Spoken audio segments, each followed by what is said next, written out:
Se você traduzir isso, eu te dou R$ 1 milhão. Foi assim, sem aviso, sem contexto, sem respeito. Essa frase ecoou no corredor principal da Valença Global como um tiro. E logo depois dela, veio a gargalhada. Não a gargalhada de quem achou graça, mas a gargalhada de quem decidiu esmagar alguém em público. Você já ouviu esse tipo de riso? Aquele riso que não é sobre humor, é sobre poder? O prédio inteiro parou por um segundo, só um segundo. E então, riu. Riu alto, riu em coro, riu de mim. Riram porque eu estava ali parado, com mochila gasta, tênis velho, esperando minha mãe terminar mais um turno de limpeza. Riram porque, para eles, eu não era uma pessoa. Eu era uma piada conveniente. E deixa eu te perguntar uma coisa. Quantas vezes você já foi subestimado só por estar no lugar errado, com a roupa errada, no corpo errado? O que ninguém ali imaginava, absolutamente ninguém, é que naquele exato instante, eu estava a um passo de fazer algo que ia calar aquele corredor inteiro. Algo que não ia atingir só uma pessoa, ia atingir o orgulho de todo mundo que estava rindo. Mas antes de eu te contar o que eu fiz, antes de te levar exatamente para o momento em que o riso morreu na garganta de cada um deles, eu preciso te contar como eu cheguei ali. Porque aquilo não começou com aquela frase. Aquilo foi o final de uma vida inteira sendo empurrado para o canto, sendo ignorado, sendo tratado como se estivesse sempre no lugar errado. Quantas vezes você já engoliu a raiva para não perder tudo? Quantas vezes você já pensou em atravessar a linha, mas voltou atrás? Eu não voltei. E quando eu atravessei, a empresa inteira ficou muda. Se inscreve agora e compartilha esse vídeo com alguém que já foi tratado como invisível. Porque a virada que vem daqui a pouco vai te deixar com raiva e depois vai te dar esperança. Eu não trabalhava naquele prédio, eu acompanhava. Era assim que eles chamavam. Uma palavra bonita para não dizer a verdade. Porque a verdade era simples e feia. Eu era o filho da limpeza, o corpo a mais no corredor, o incômodo silencioso que ninguém queria ver, mas todo mundo queria que sumisse. Você já sentiu isso? A sensação de estar num lugar onde sua presença parece errada, mesmo você não fazendo nada de errado? Minha mãe, Lúcia Nascimento, limpava aquele prédio havia 3 anos. 3 anos esfregando o chão, limpando vidro, ouvindo ordens secas de gente que nem sabia o nome dela. E eu ia para lá depois da escola porque era mais seguro do que ficar sozinho em casa. Não era escolha, era necessidade.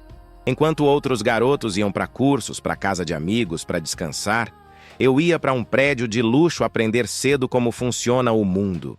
Eu esperava numa salinha apertada, sem janela, escondida no fundo do corredor. O ar era pesado. Cheirava a produto forte misturado com mofo. Era o tipo de lugar onde ninguém importante entrava. E talvez por isso fosse exatamente onde eu ficava. E me diz uma coisa. Quantas vezes você já esperou sua vida começar enquanto os outros pareciam já estar vivendo? Enquanto o mundo lá fora brilhava com vidro, mármore e gente bem vestida, eu estudava. Estudava em silêncio, sem plateia, sem incentivo. Porque eu sabia de uma coisa muito cedo. Se eu não estudasse, eu ia virar só mais um adulto cansado.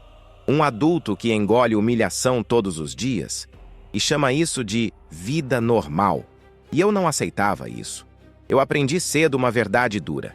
Talento, quando você é pobre, vira segredo. Não vira orgulho, não vira aplauso. Vira algo que você esconde. Porque se você fala, ninguém acredita. Se você insiste, riem da sua cara. Se você prova, tentam te usar ou te quebrar. Então eu calei. E deixa eu te perguntar uma coisa bem direto. Quantas vezes você já teve algo bom dentro de você e decidiu esconder porque sabia que o mundo não ia respeitar? Eu falava idiomas, muitos. E não era arranhar, não era dar um jeitinho. Eu falava de verdade. Eu pensava em outra língua. Eu sonhava em outra língua. Eu sentia em outra língua.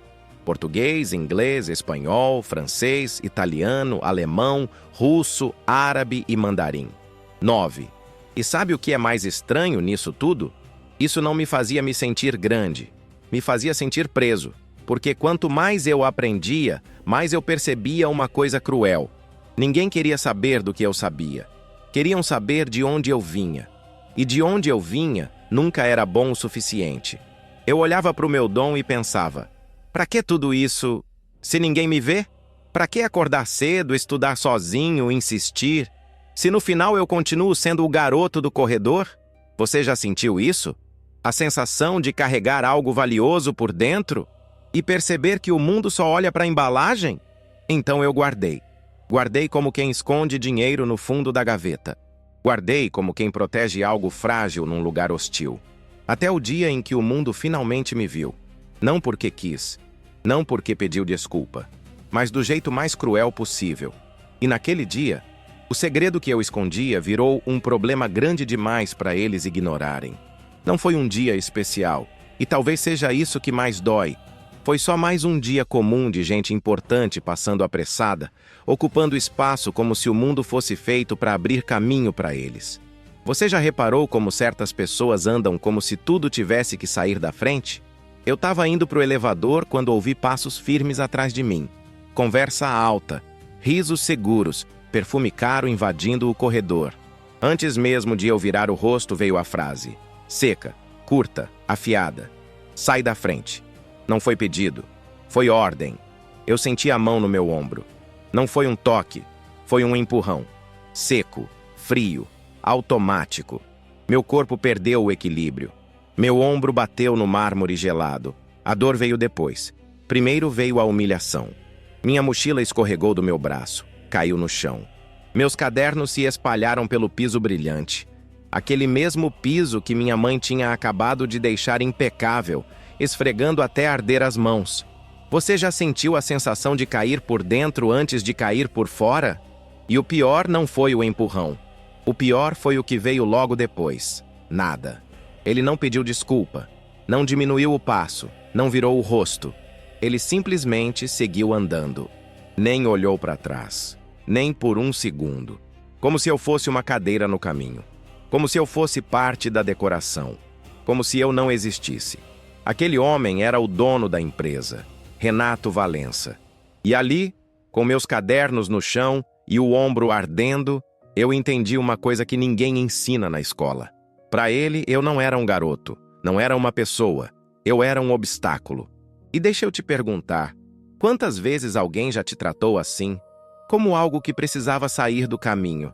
Minha mãe apareceu correndo, pano na mão, passo apressado, olhos cansados de quem já tinha trabalhado demais antes mesmo daquele momento. Ela olhou para mim primeiro, não para o chão, não para o patrão. Filho, você tá bem? E eu disse que sim. Eu menti. Menti porque às vezes a mentira dói menos do que a verdade. Menti porque eu sabia que, se ela visse o quanto aquilo tinha me machucado, ela ia se quebrar junto. Mas antes que qualquer coisa pudesse se acalmar, a voz dele cortou o corredor. Alta, seca, cheia de autoridade vazia. Aquela voz que não chama, convoca. Aquela voz que não pede, ordena. Chamando minha mãe. Gritando o nome dela como se fosse bronca. Como se fosse culpa. Como se fosse direito dele. E eu fiquei parado, ouvindo. Ouvindo ele procurar defeito onde não tinha. Inventar problema numa limpeza perfeita. Usar palavras que não falam de sujeira, falam de poder. Você já percebeu como algumas pessoas não querem resolver nada? Elas só querem lembrar quem manda. E cada palavra dele era isso. Um lembrete cruel de posição. Quando ele falou de mim, não para mim, sobre mim, como se eu fosse parte da sujeira que precisava ser retirada, minha mãe encolheu. O corpo dela diminuiu. Os ombros caíram. A voz saiu menor. E ali aconteceu a pior parte. Porque eu senti nascer dentro de mim uma coisa feia, escura, quente. Vontade de destruir alguém com palavras. Vontade de devolver cada humilhação em dobro. Vontade de fazer ele se sentir pequeno do mesmo jeito que fazia os outros. Você já sentiu isso? Essa raiva que sobe tão forte que parece que vai rasgar o peito? Mas eu não podia, porque naquele mundo eu não tinha direito à reação. Eu não tinha direito à explosão. Eu só tinha direito ao silêncio. Se eu abrisse a boca, se eu levantasse a voz, se eu reagisse, minha mãe perdia o emprego. E perder o emprego pra gente não era ficar apertado. Era não comer direito. Era escolher conta para atrasar. Era sobreviver com medo. Então eu engoli. Engoli a raiva. Engoli a dor. Engoli minha própria voz. E naquele instante, eu fiz uma promessa silenciosa para mim mesmo. Ninguém nunca mais ia tratar minha mãe como se ela não fosse gente, sem pagar um preço. Comenta, eu não sou invisível, se você já foi tratado como se não existisse. Eu ia embora. Ia fazer o que sempre fiz. Abaixar a cabeça. Engolir mais uma humilhação. Voltar para casa fingindo que estava tudo bem. Você sabe como é isso, né? Quando a gente se acostuma a perder só para continuar existindo. Eu já estava indo pro elevador quando ouvi um som diferente. Não era riso. Não era conversa segura. Era medo. O tipo de barulho que dinheiro nenhum consegue esconder. Gente andando rápido demais. Passos descompassados. Voz alterada tentando manter controle. Terno caro suando como se fosse roupa barata. Você já percebeu como o medo muda até quem sempre se achou intocável? Eu olhei de canto e vi. Renato estava parado no corredor principal, segurando uma pilha de documentos como se aquilo estivesse queimando as mãos dele. O rosto pálido, o maxilar travado, a arrogância rachada. Era estranho ver aquilo, porque até então ele sempre parecia dono do chão onde pisava. A secretária dele, Camila Duarte, falava rápido demais, como quem tenta correr contra o tempo. Não tem equipe para isso. Já ligamos para todos. Um executivo, Daniel Azevedo, tentava explicar, mas a voz saía tensa. São muitos idiomas. 9 idiomas. E o prazo acaba hoje. 9. Quando eu ouvi essa palavra, meu peito deu um salto seco. Você já sentiu isso? Quando uma palavra cai no lugar errado, ou no lugar certo demais? Porque naquele instante eu entendi algo assustador. O problema deles tinha o formato exato do segredo que eu escondia. O mundo, sem saber, tinha acabado de chamar meu segredo pelo nome. E ali, naquele corredor de mármore, pela primeira vez, eu vi uma coisa que mudou tudo dentro de mim. Eles tinham dinheiro, tinham poder, tinham prestígio, mas não tinham saída. E eu fiquei parado pensando, quantas vezes na vida quem sempre mandou descobre, tarde demais, que existe um tipo de desespero que dinheiro nenhum compra. E foi ali que eu percebi. Algo estava prestes a virar. Renato levantou os papéis como se fossem uma arma. Não era só papel. Era prazo. Era contrato. Era medo disfarçado de autoridade. Ele respirou fundo e gritou. Não falou. Gritou. Eu dou R$1 milhão para quem traduzir isso até meia-noite, não importa quem seja. A frase atravessou o corredor como um soco. Silêncio. Um silêncio estranho, pesado. 3 segundos longos demais para quem nunca perde o controle. E depois, riso, risada solta. Deboche escancarado. Piada fácil. Você já viu quando o desespero vira espetáculo? Quando as pessoas riem, não porque é engraçado, mas porque não sabem o que fazer. Eu vi gente rindo como se fosse um show, como se aquilo fosse entretenimento de fim de tarde, como se 1 milhão fosse só mais um número jogado no ar. Mas para mim não era. E deixa eu te perguntar algo agora, olhando direto para você. O que 1 milhão significaria na sua vida? Para eles era aposta. Para mim, era sobrevivência. Eu pensei na minha mãe, no salário dela que mal pagava a vida. Nos turnos longos, nas costas doendo, no silêncio que ela engolia todo dia para não perder o pouco que tinha. 1 milhão não era luxo, não era carro, não era status, era liberdade, era tirar minha mãe do chão onde sempre colocaram ela, era nunca mais ver ela abaixar a cabeça para ninguém, era devolver dignidade para quem sempre viveu sem. E naquele instante, eu senti algo acontecer dentro do meu corpo. Não foi coragem, foi necessidade. Foi como se cada parte de mim dissesse a mesma frase ao mesmo tempo. Se você ficar quieto agora, você nunca mais vai se perdoar. Você já sentiu isso? Esse momento em que o silêncio vira traição contra você mesmo? Ali eu entendi. Não era sobre dinheiro. Era sobre escolher se eu continuaria invisível, ou se eu finalmente ia aparecer, mesmo que o preço fosse enfrentar todo mundo. Eu não pensei. E isso foi o mais assustador. Porque pensar teria me feito recuar. Pensar teria me lembrado de quem eu era naquele lugar. Pensar teria me feito continuar invisível. Então eu não pensei. Eu fui. Um passo. Só um. Mas parecia que eu estava atravessando um abismo. Meu tênis gasto tocando o mármore gelado. Minha mochila rasgada passando entre pastas de couro, ternos caros e relógios que custavam mais do que tudo que eu já tive na vida. E eu senti. Você já sentiu isso? Aquele peso no ar quando todo mundo começa a te olhar ao mesmo tempo? Era o olhar deles. O olhar que não pergunta quem você é. O olhar que calcula quanto você vale pelo que você veste. O olhar que decide em segundos se você merece respeito ou desprezo. Meu coração batia tão forte que parecia querer sair do peito. Minha boca estava seca. Minhas pernas queriam travar. Mesmo assim, eu parei perto dele. Com licença. Minha voz saiu baixa demais. Ninguém ouviu. Ou fingiram não ouvir. Você já percebeu como as pessoas ignoram quando acham que você não tem direito à palavra? Eu respirei fundo e repeti, mais firme, mais alto. O corredor inteiro calou. Foi um silêncio estranho, pesado, quase agressivo. O tipo de silêncio que antecede humilhação ou ruptura. Renato virou devagar, visivelmente irritado, como quem foi interrompido por algo que não deveria existir. Quem é você? Essa pergunta não era curiosidade, era aviso. E ali, por um segundo, tudo passou pela minha cabeça. Minha mãe, o emprego dela, o risco, a vergonha pública se eu errasse. Você teria recuado? Eu respirei, endireitei o corpo e falei meu nome como se fosse um ato de resistência.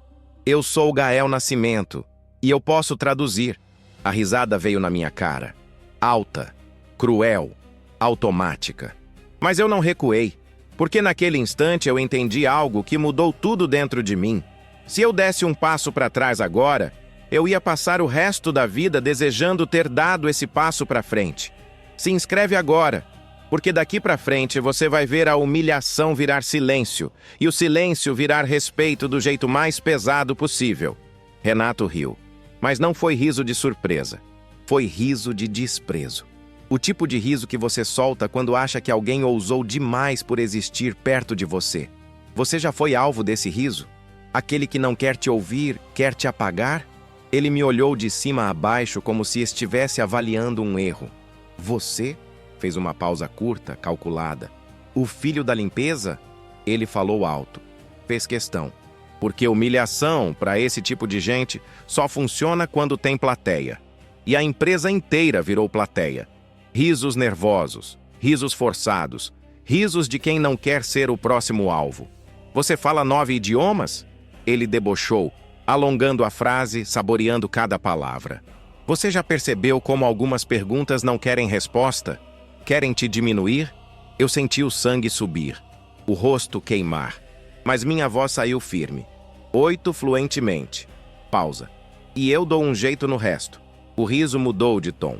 Ficou mais alto, mais cruel. Então veio a pergunta que tentou me matar por dentro. Aprendeu onde? Outra pausa venenosa. Na escola pública? Ali não era curiosidade. Era sentença. Era o jeito dele dizer: você não deveria saber nada. Eu respirei fundo e respondi com a única verdade que eu tinha. Aprendi onde dava. Pausa.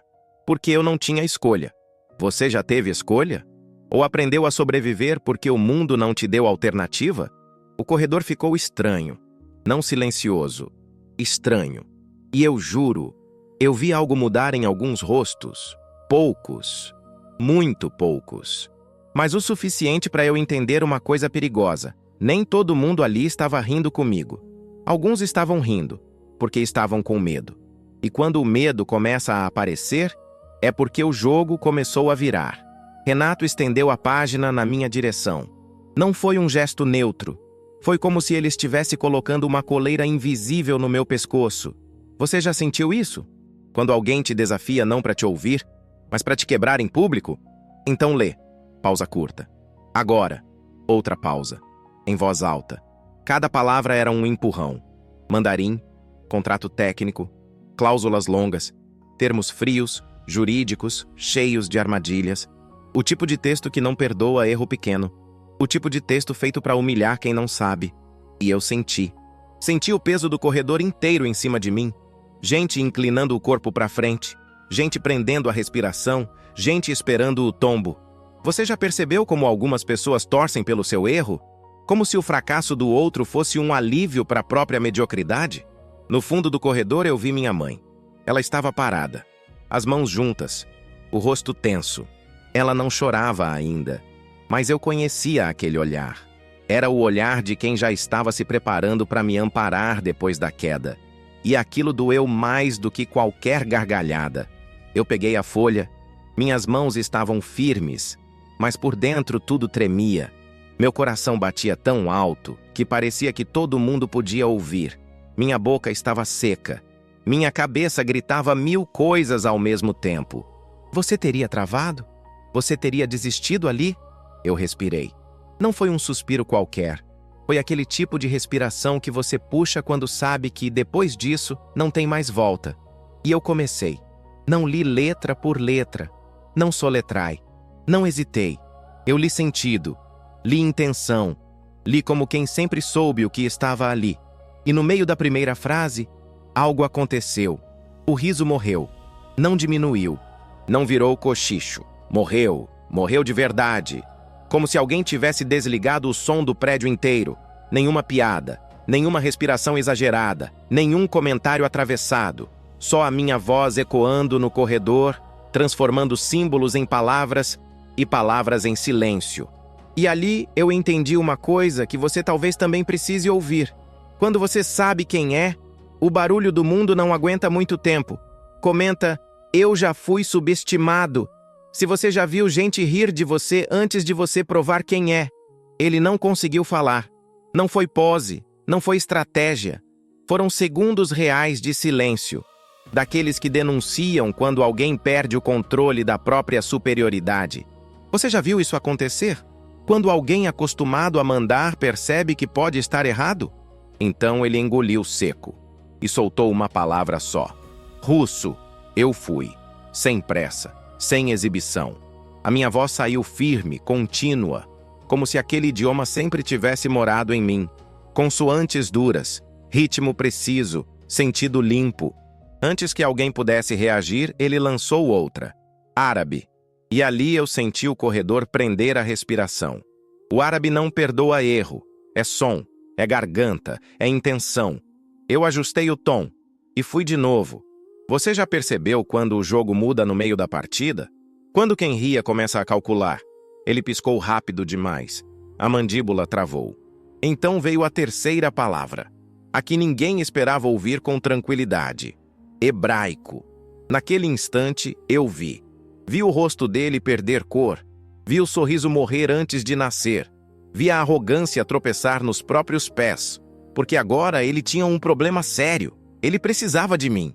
E deixa eu te dizer algo que poucas pessoas falam em voz alta. Isso é um tipo de poder muito perigoso. Porque quando alguém que te humilhou passa a depender de você, a primeira vontade que nasce é devolver tudo. De humilhar de volta. De saborear a queda. De fazer o outro sentir o mesmo gosto amargo que você sentiu. Você já sentiu isso? Essa tentação de virar exatamente aquilo que te feriu? Eu senti. Sentir não é escolha. Mas agir é. Eu olhei para o lado. Vi minha mãe. Vi o corpo dela ainda tenso, como se não acreditasse no que estava acontecendo. Vi as mãos dela se apertarem, não de orgulho ainda, mas de medo de que tudo desabasse. E naquele segundo, eu entendi a decisão mais difícil daquela noite. Eu podia vencer, ou eu podia me tornar o que sempre me feriu. Eu escolhi vencer sem virar monstro. E naquele momento, enquanto eu continuava traduzindo, eu soube. O chão já tinha sumido debaixo dele. E ele ainda nem tinha percebido. Eu fui levado para uma sala de reunião que parecia outro planeta. Tudo ali gritava poder. Notebook caro aberto na mesa. Vista da cidade inteira lá embaixo, como se o mundo coubesse na palma de quem manda.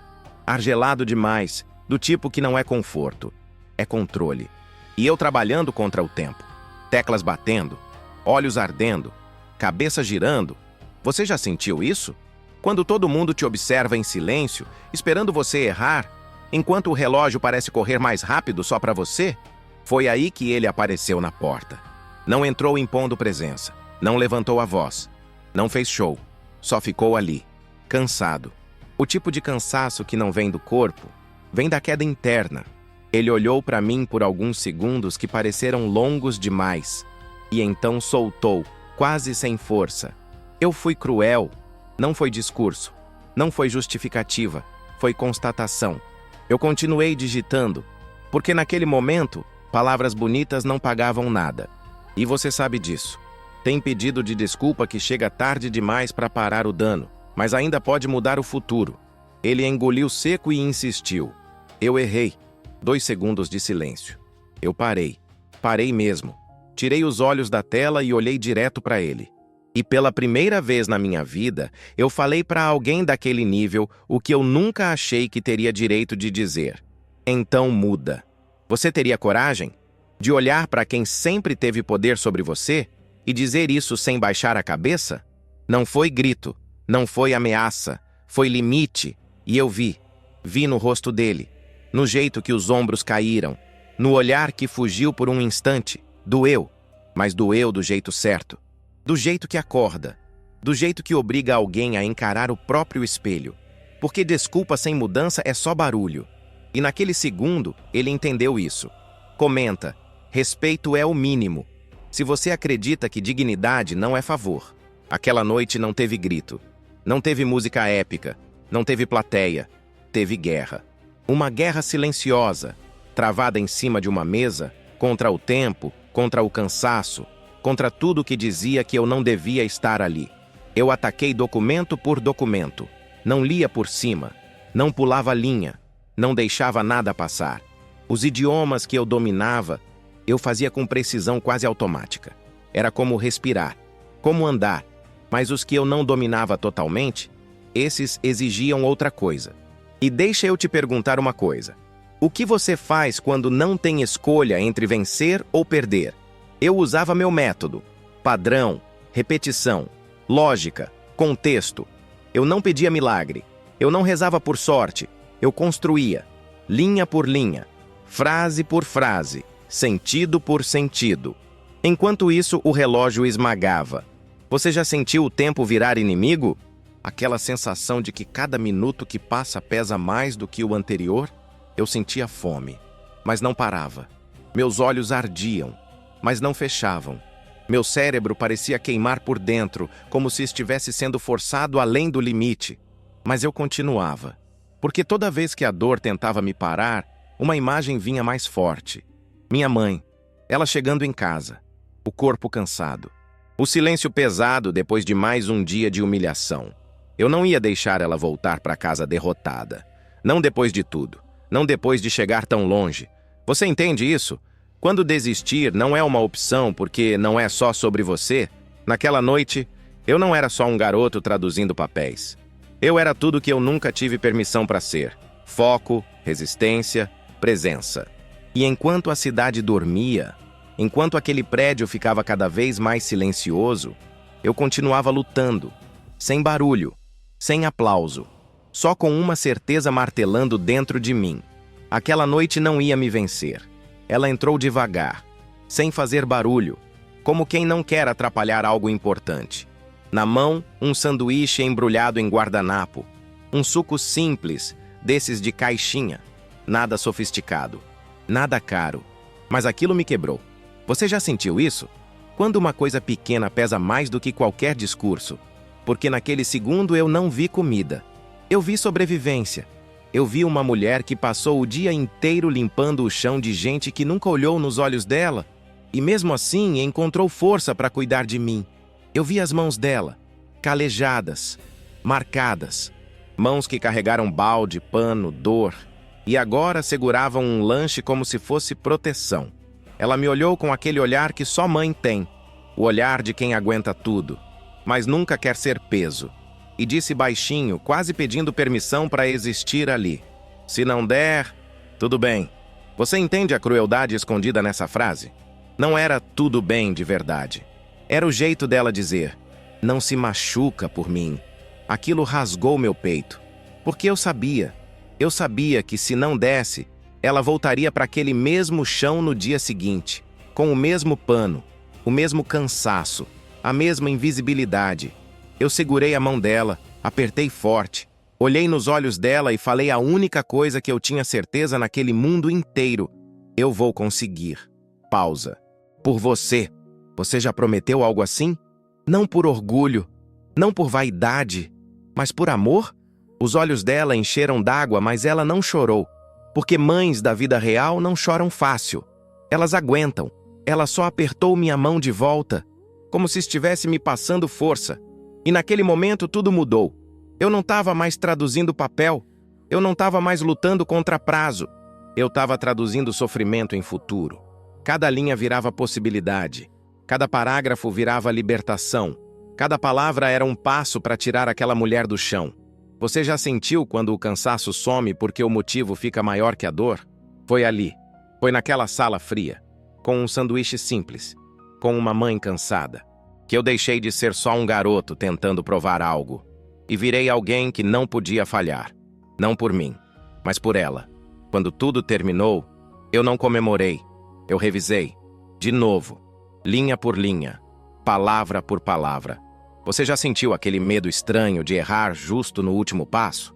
Quando o corpo está exausto, mas a mente se recusa a confiar? Eu conferi tudo mais uma vez. Não porque eu duvidava do meu trabalho, mas porque eu sabia o que estava em jogo. Não era um contrato, não era dinheiro, era a chance de mudar uma história inteira. Meu dedo pairava sobre o botão de enviar. Tremia. E não era de cansaço físico. Era o peso de anos. Anos sendo ignorado. Anos ouvindo risada atravessada. Anos aprendendo em silêncio enquanto o mundo dizia que eu não importava. Você já sentiu isso? A sensação de que um clique pode separar quem você foi, de quem você nunca mais vai ser? Eu respirei fundo e cliquei. Naquele instante, foi como se algo saísse do meu peito. Como se eu tivesse soltado um peso que eu carregava desde criança. Um peso que não era meu, mas que eu aprendi a carregar porque ninguém mais carregava por mim. O envio foi confirmado. Tela fria. Mensagem simples. Mas o ar da sala mudou. Mudou mesmo. Ninguém falou nada por alguns segundos. Você já viu o silêncio ficar pesado. Não de tensão, mas de impacto. Gente sem voz. Gente com a mão na boca. Gente piscando rápido demais para segurar lágrima. E então aconteceu. Uma palma. Só uma. Depois outra. E outra. Até o som encher a sala inteira. Não era aplauso ensaiado. Não era educação, era reconhecimento. E eu fiquei ali parado, sem saber onde colocar as mãos. Sem saber se eu respirava ou chorava. Porque aquilo nunca tinha sido para mim. Nunca. E então eu vi algo que eu nunca imaginei ver. Renato. O mesmo homem que tinha me empurrado no corredor. O mesmo que riu. O mesmo que tentou me quebrar em público. Ele atravessou a sala. Não veio com discurso. Não veio com plateia. Ele parou na frente da minha mãe. Olhou nos olhos dela, nos olhos, e disse algo que eu nunca achei que ouviria daquele homem. Me desculpa. Sem show, sem risada, sem desculpa disfarçada. Só verdade. Minha mãe não respondeu na hora. Ela só ficou ali, com os olhos marejados, como quem finalmente é vista depois de anos sendo atravessada. Você entende o tamanho disso? Não foi um pedido de desculpa para mim. Foi o mundo pedindo desculpa para ela. E naquele segundo eu entendi. A virada não é quando você vence. É quando quem te feriu precisa reconhecer quem você sempre foi. Comenta, a virada chega. Se você acredita que o mundo pode mudar em um dia, quando você decide aparecer. O dinheiro entrou. O número apareceu na tela. A confirmação veio fria, bancária, objetiva. Mas deixa eu te falar a verdade. O que entrou ali não foi dinheiro, foi dignidade, foi ar. Foi a primeira vez que eu olhei para minha mãe e vi ela respirando sem medo, sem fazer conta mental, sem apertar o peito, sem aquele silêncio cansado de quem vive sobrevivendo. Você já viu isso nos olhos de alguém que você ama? O exato momento em que o peso sai dos ombros? Eu vi, e naquele instante, eu entendi uma coisa que mudou tudo. Se eu aceitasse só o prêmio, eu ganhava dinheiro. Mas se eu colocasse uma condição, eu mudava a história. E eu coloquei. Eu disse o que ninguém espera ouvir de alguém agradecido. Eu não quero só o dinheiro. Eu quero mudança. Mudança real. Mudança que alcance quem sempre ficou no corredor. Quem nunca foi convidado para a sala de reunião. Quem sempre ouviu que devia saber o seu lugar. Você já percebeu como o sistema só muda quando alguém que nunca teve voz resolve falar? Eu não pedi favor. Eu exigi respeito. Porque dignidade não é bônus. É o mínimo. E agora eu vou falar direto com você. Sem metáfora, sem história bonita. Isso aqui não é só um vídeo, é um recado. Se você já foi subestimado, se já riram de você, se já te empurraram para o canto, isso aqui também é sobre você. Então faz isso agora, com intenção. Se inscreve no canal, porque as próximas histórias não são entretenimento, são viradas que lembram quem você é. Compartilha esse vídeo com alguém que está no fundo do poço e precisa ouvir que ainda existe saída. Deixa o like, porque cada like empurra essa história para mais gente invisível. Comenta qual parte mais te deu raiva.